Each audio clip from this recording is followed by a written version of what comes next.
Today in our series on training splits, we're going to talk about upper-lower body training. This is currently the type of split that I'm using, and it shares a lot of the advantages of full body training, like its flexibility in training days. Because we have 3 rest days, if for some reason we can't train on our scheduled day, all we have to do is move everything over one day and we'll get all of our workouts in the same week.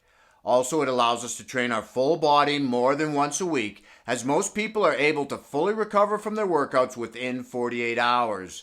Now, I need to leave a bit of a disclaimer in here, because one of the things that recovery is connected to is intensity. So as we're able to work out more intensely, we will need to leave more time for recovery. With a traditional upper-lower body split, overall training volume goes up, because we're now training 4 days a week, providing us with an extra 18 to 21 sets to work with. But this increase is disproportionate, as the majority of it goes towards our lower body, because it now has its own training day. Now, in the last video that we did, we put together a full body workout, and we gave it 9 sets per week each to chest, back, shoulders, and legs, for a total of 36 sets.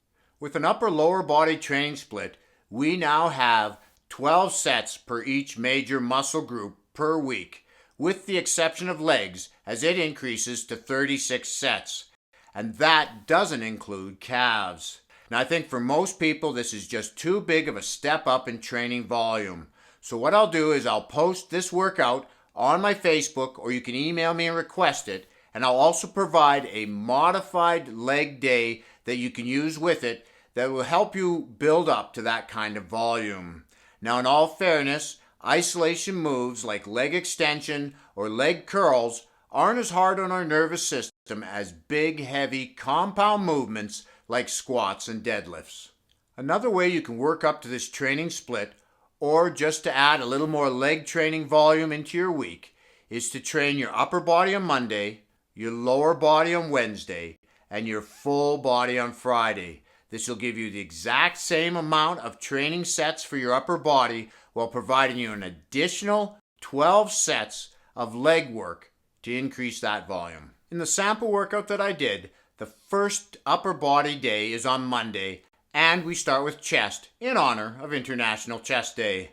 Then Tuesday is a lower body day, with Wednesday being a rest day. The next upper body day is on Thursday, and I start with back.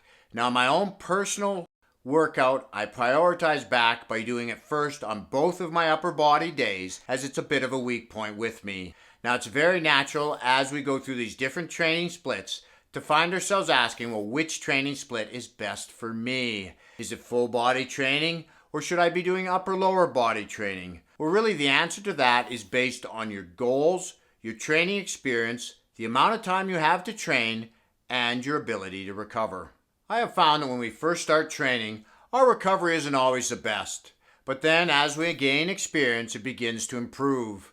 But only to a point, because once we're able to train so heavy and we can start pushing our bodies harder and harder each workout, our ability to recover diminishes. Now, as we get deeper into these body part splits and these different training splits, we're going to find we're moving farther away from the way an athlete trains and more like how a bodybuilder trains, as an athlete rarely trains in isolation.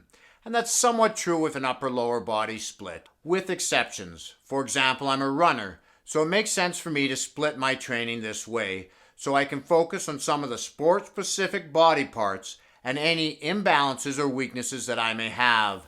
And the best way to fix these weaknesses and imbalances is to keep working out while having fun. This is Lawrence from Fit and 50. I'll talk to you again in the next one.